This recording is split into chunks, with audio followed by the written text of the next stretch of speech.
ataupun akhlak, ataupun disebut juga sebagai penyucian jiwa. Kita menggunakan kitab Penawar Bagi Hati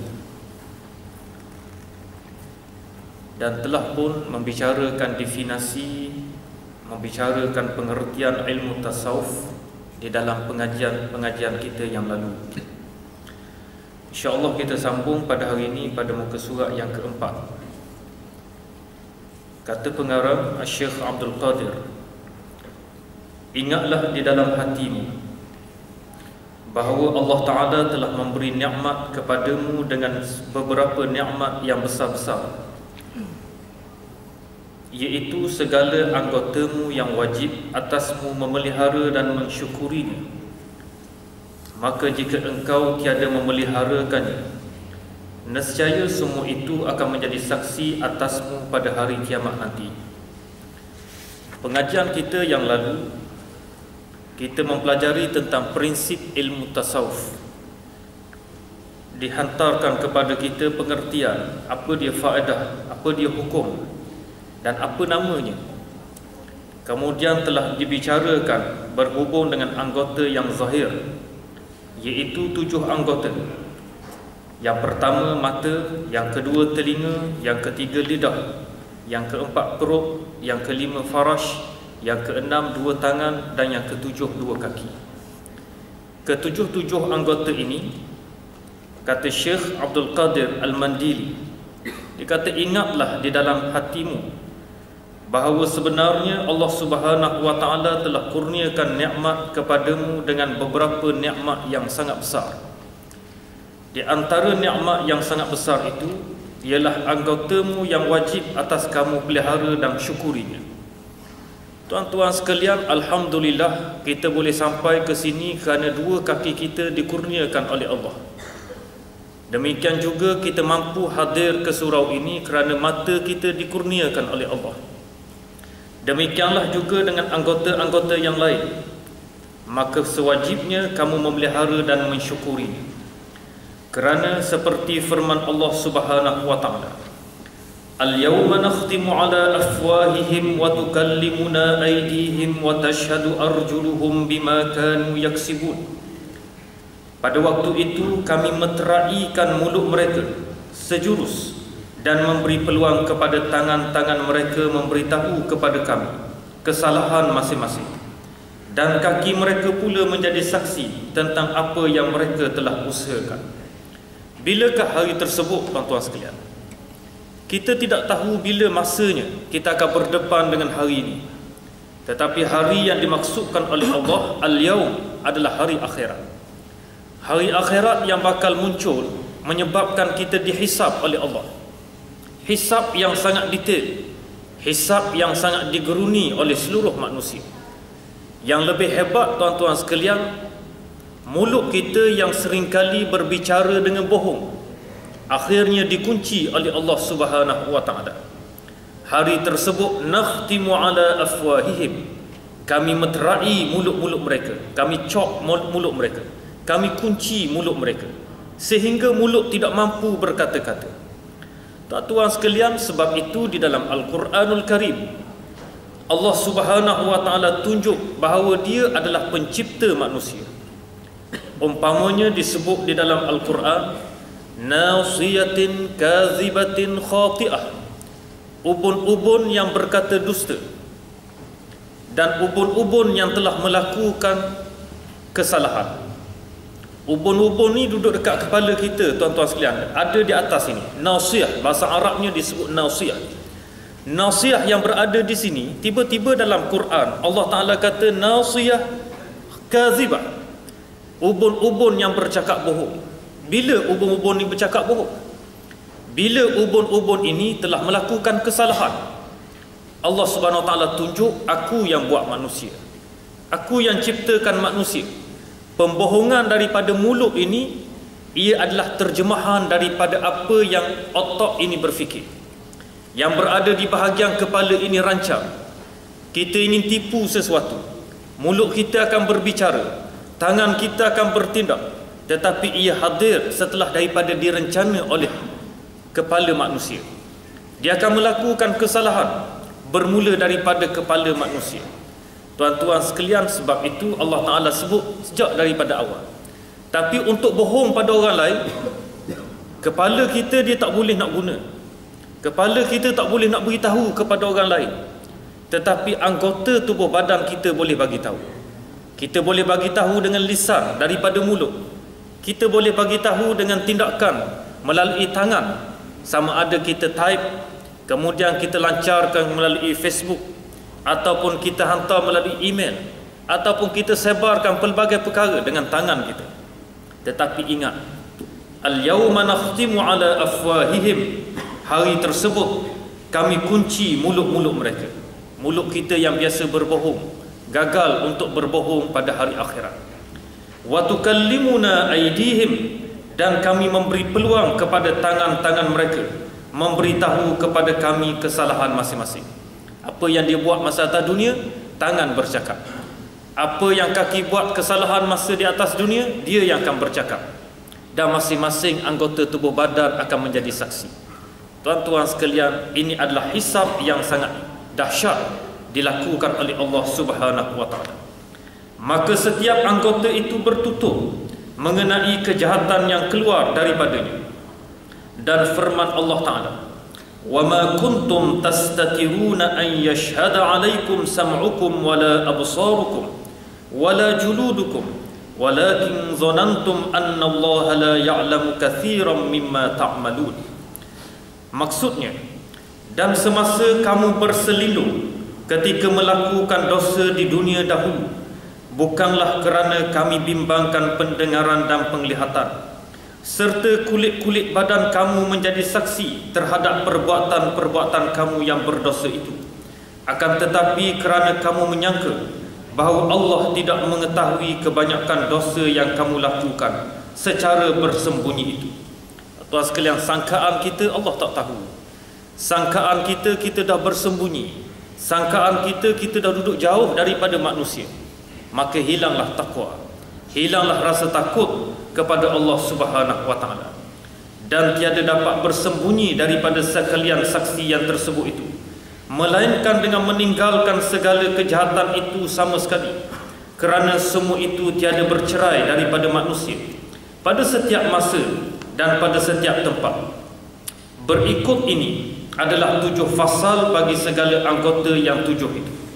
Jadi tuan-tuan sekalian, untuk huraikan perkara ini, pada bab yang pertama, pengarang telah berikan kepada kita 7 fasal. Fasal ini lebih kecil daripada bab. 7 fasal ini sempena dengan 7 anggota yang akan dibahas, dihuraikan satu demi satu. Fasal yang pertama, mata.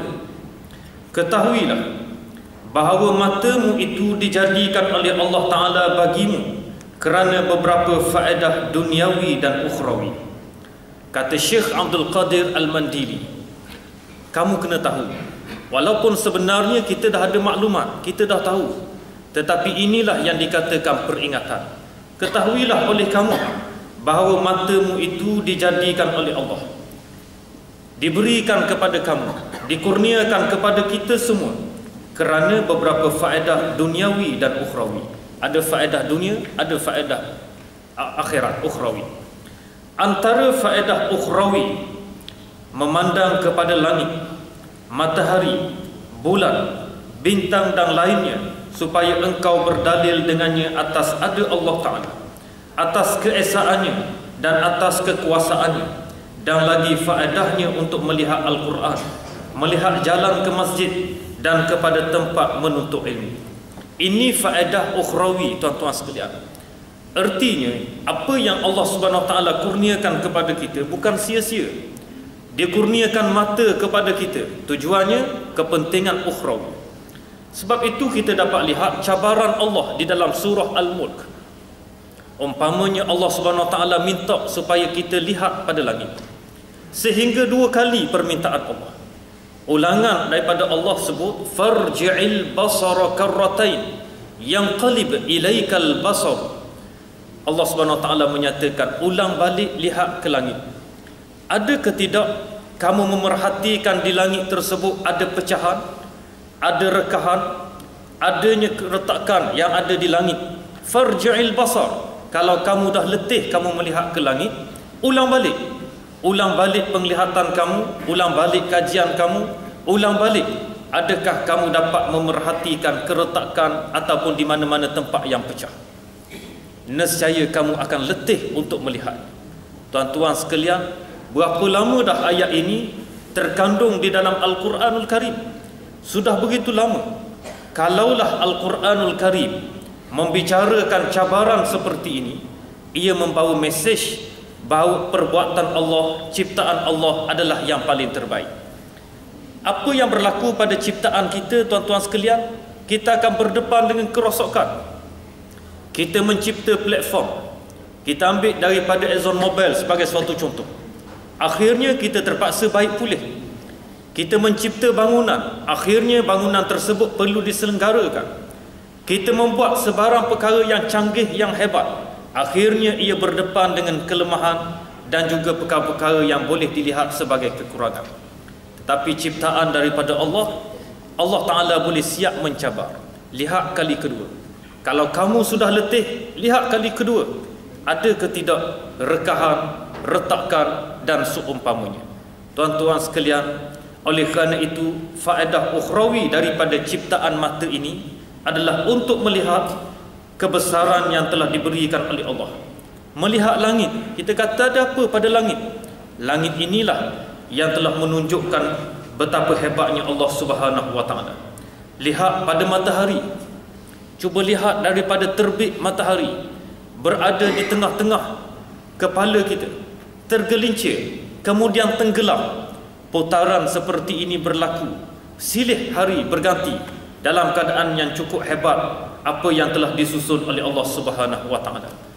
Ada kalanya matahari panas dan ada kalanya ia dilindungi oleh awan, dalam keadaan dia boleh menyebabkan makhluk yang berada di atas muka bumi berteduh daripada panas matahari. Demikianlah juga lihat pada bulan, bintang, supaya kamu ambil dalil dengan menggunakan mata kamu. Tuan-tuan sekalian, tambah pada hari ini dengan zaman teknologi, kita menggunakan kamera-kamera yang canggih. Lalu pada waktu tersebut kita lupa perbicaraan hebatnya ciptaan Allah, tetapi kita membicarakan hebatnya seni daripada kamera yang telah kita gunakan. Kita sudah tidak nampak lagi bahawa apa yang diciptakan oleh Allah itu sangat hebat. Apa yang kita nampak adalah daripada sudut kehebatan kamera-kamera canggih moden pada hari ini. Kita lihat hebatnya juru gambar yang telah mengambil gambar dengan cukup baik. Kita lupa hakikat sebenar ciptaan Allah Subhanahu wa taala itu adalah merupakan di antara perkara yang terbaik di atas dunia ini. Dan lagi faedahnya untuk melihat Al-Quran, tujuan dia ada mata boleh tengok Quran. Quran kalamullah. Quran ini tuan-tuan sekalian untuk dibaca. Quran ini untuk direnungi pengertiannya. Quran ini untuk didalami apa maksudnya dan untuk dihayati apa yang telah ditinggalkan oleh Allah. Bila Allah Ta'ala tarik nikmat penglihatan, kita tak boleh nak baca Quran. Kena belajar cara baru. Antaranya seperti orang-orang buta yang telah membuat Al-Quran dalam bentuk yang boleh dibaca oleh mereka. Kena faham pula bagaimana seni membaca Quran dengan kaedah tersebut. Terlibat dengan hafazan dan pelbagai lagi perkara. Bila dikurniakan mata, tiba-tiba kita lupa kepada Quran. Kita tak ingat kepada Al-Quran dan kita tidak gemar membaca Al-Quran. Ini di antara muhasabah. Kata Syekh Abdul Qadir Al-Mandili, mata ini faedah ukhrawi supaya kamu lihat Quran. Melihat jalan ke masjid, maknanya ada mata jangan pergi tempat lain semata-mata. Bukan sahaja ke tempat kerja, bukan sahaja ke tempat hiburan. Kita perlu manfaatkan mata kepada keredaan Allah, bukan mencari kemurkaan daripada Allah Subhanahu wa taala. Demikian menggunakan mata untuk ke tempat menuntut ilmu. Semua ini adalah faedah ukhrawi. Tuan-tuan membaca kitab, faedah ukhrawi. Tuan-tuan membaca hadis, faedah ukhrawi. Tuan-tuan hadir ke majlis ilmu menggunakan mata kita, kita ada faedah ukhrawi yang akan kita jawab di depan Allah Subhanahu wa taala. Antara faedah duniawi pula, melihat perusahaanmu dan melepaskanmu daripada segala perkara yang menyakitimu seperti terjatuh dan berlanggar. Faedah duniawi, tuan-tuan sekalian, Allah cipta manusia ni cukup sempurna untuk kita berjalan, tidak berlanggar dengan objek yang lain, menggunakan mata. Untuk kita bekerja, tuan sekalian, kita bekerja hari ini banyak menggunakan mata, bukan saja tangan. Kita tidak ada laptop, tidak ada komputer, kita seperti lumpuh untuk melakukan kerja. Ada laptop, ada komputer, ia memerlukan mata. Tidak ada mata terlalu sukar untuk kita melaksanakan kerja-kerja kita. Oleh kerana itu, ia adalah faedah duniawi, melihat perusahaan melepaskan daripada perkara yang menyakiti. Kita jatuh tangga kerana kita tidak nampak. Kita berlanggar dengan objek yang lain kerana mata kita tidak nampak. Ini di antara faedah yang dikurniakan oleh Allah Subhanahu wa taala. Maka oleh kerana itu, marilah kita bersyukur dengan anugerah mata. Kata Syekh, mensyukuri mata. Mensyukuri mata itu memeliharanya daripada melihat benda-benda yang haram. Seperti yang pertama, melihat perempuan selain daripada isteri, hamba sahaya dan mahramnya. Perempuan selain daripada isteri kita tak boleh lihat, tuan-tuan sekalian. Ia tidak menghalang kita untuk berurusan dengan pihak yang lain. Apa yang dilarang oleh Islam, melihat perempuan dalam keadaan yang gairah, melihat perempuan dalam keadaan yang berkekalan, tak melarikan mata kita, terus melirik dengan anggapan seperti yang disebut oleh Sayyidina Ali karramallahu wajhah.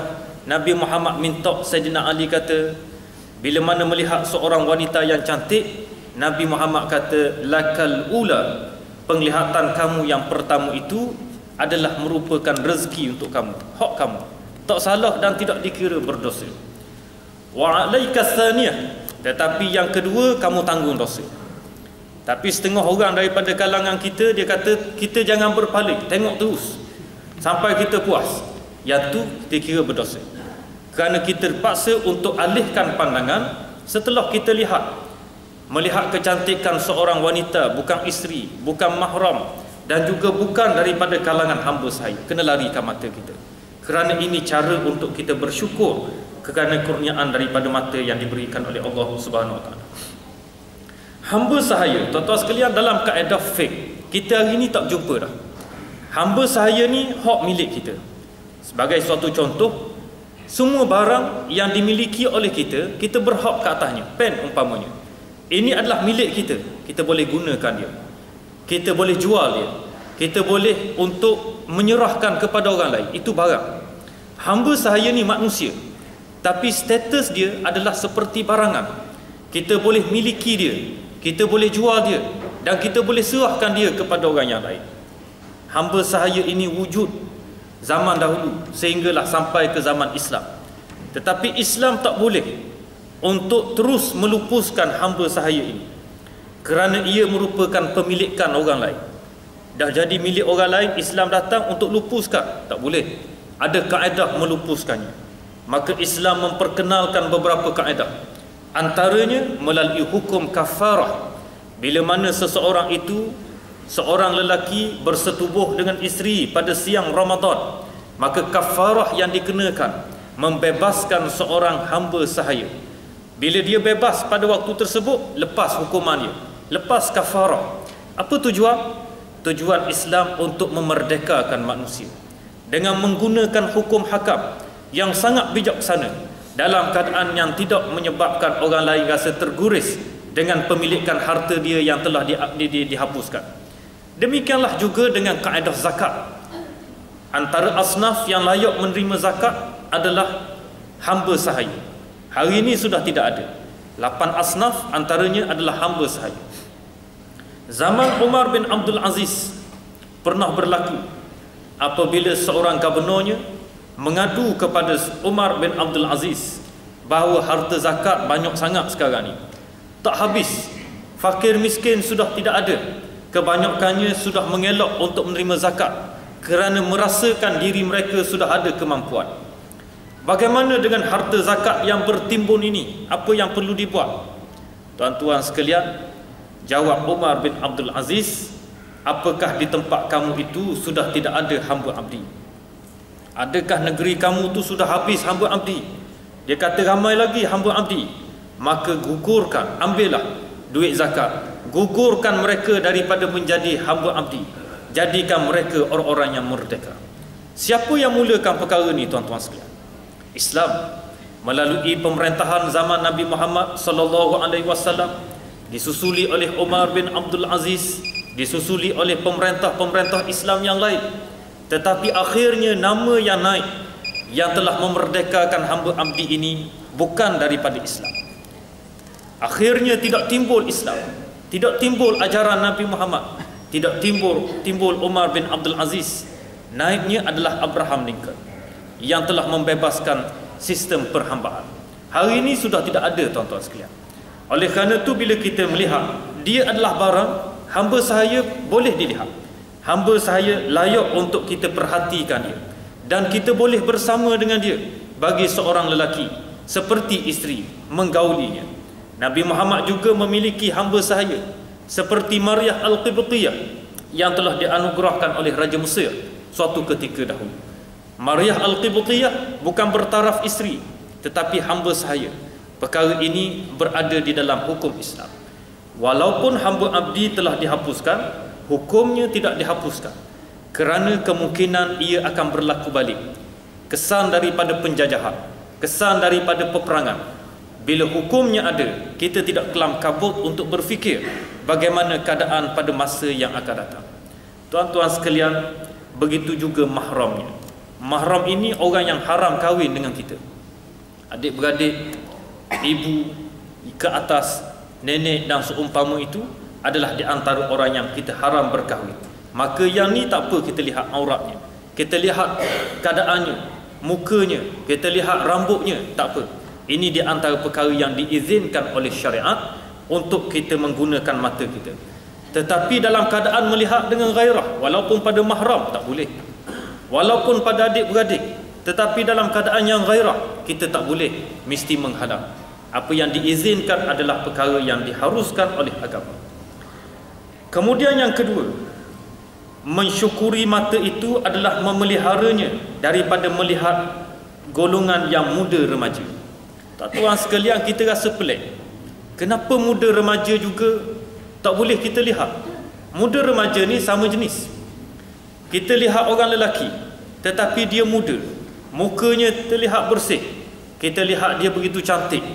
Islam larang kita melihat dalam keadaan yang bersungguh, walaupun dia adalah orang lelaki sama jenis dengan kita. Tuan-tuan sekalian, ini di antara larangan agama. Kenapa agama larang? Bukan untuk menyekat pergaulan, bukan untuk menutup ruang persahabatan, tetapi kebanyakannya melihat dalam keadaan yang gairah, maka Islam menutup ruang-ruang seperti ini. Saidina Umar pernah botokkan seorang anak muda yang sangat cantik, yang sangat handsome, yang cukup bahaya jika sekiranya dibiarkan. Dibotok pun nampak makin comel. Akhir sekali Saidina Umar pada waktu tersebut buang dia, letak di negeri yang lain untuk mengelakkan mudarat. Kita kemungkinan tak nampak sangat, tuan-tuan sekalian, kerakusan orang lelaki terhadap golongan lelaki yang cantik ini. Tetapi di sebelah negara lain, sebagai suatu contoh, di negara Pakistan sebagai suatu contoh, orang-orang yang daripada Asia cukup beringat dengan keadaan ini. Mereka akan menjadi mangsa kepada lelaki-lelaki Pakistan yang berada di negara sana, kerana dia melihat kecantikan. Orang mereka cantik juga, handsome juga, cuma nampak dengan jambangnya, nampak dengan bulunya, tidak ada kegemaran pada mereka. Tengok orang Asia nampak cantik, maka mereka akan menggunakan kesempatan tersebut untuk melakukan pelbagai perkara yang tidak sepatutnya berlaku. Negara kita, tuan-tuan sekalian, pun sudah melebar perkara ini. Budaya gay, budaya lelaki gemar kepada lelaki, ia sudah mula wujud. Maka Islam tutup perkara ini. Antaranya, tak boleh melihat orang yang cantik, yang boleh menyebabkan kita gairah, yang boleh menyebabkan kita jatuh hati kepada sesama jenis. Walaupun kita nampak macam lucu, tetapi sejarah pernah berlaku perkara ini. Zaman kaum Nabi Lut alaihi salam, kaumnya adalah penggemar kepada golongan lelaki. Bila mana terima tetamu daripada malaikat yang menyamar menjadi manusia, pada waktu tersebut Nabi Lut adalah orang yang sangat takut. Takut melihat lelaki-lelaki yang segak sampai ke rumahnya. Bimbang kaumnya akan menjejaki tetamu ini. Tetapi pada waktu tersebut mereka kata, jangan bimbang wahai Nabi Allah, kami datang ini utusan Allah. Memang kami datang menyamar keadaan seperti ini kerana kami datang untuk hancurkan kaum kamu yang tidak menurut dan tidak mengikuti perintah daripada kamu. Tuan-tuan sekalian, akhirnya kaum Nabi Lut dikenakan dengan hukuman, diterbalikkan muka bumi, aliyaha safilaha, yang atas dibenamkan ke bawah, yang bawah dinaikkan ke atas. Dikatakan laut mati itu adalah di antara kesan peninggalan di zaman Nabi Lut alaihi salam. Tuan-tuan sekalian, ini di antara hukuman yang Allah Ta'ala beri. Sampai pada umat Nabi Muhammad, dia tidak ada hukuman. Allah Ta'ala tidak bayar cash terhadap keengkaran umat Nabi Muhammad kerana permintaan daripada Nabi supaya tidak dikenakan hukuman. Buatlah sejauh mana pun dosa dan kedurjanaan, Allah Ta'ala simpan pada hari akhirat. Nabi Muhammad pohon sebab nak minta umatnya ada peluang untuk kembali ke jalan Allah Subhanahu wa Ta'ala, ada peluang untuk bertaubat. Itu di antara kasih sayang daripada Nabi sallallahu alaihi wasallam. Kemudian yang ketiga, melihat aurat lelaki. Walaupun sesama lelaki melihat aurat mereka tidak diizinkan. Kita ambil yang standard. Walaupun berlaku khilaf daripada kalangan ulama, majoriti ulama menyatakan aurat antara sesama lelaki adalah pusat sehingga ke lutut. Maknanya tuan-tuan sekalian, kalaupun kita nak bersukan, eloklah bersukan berseluar pendek. Jadi kalau kita ditutup aurat, carilah seluar yang boleh kita pakai daripada dalam, umpamanya yang ketat, yang kita boleh untuk tutup kawasan lutut kita. Nak pakai seluar pendek pun pakailah, tapi setelah kita tutup aurat.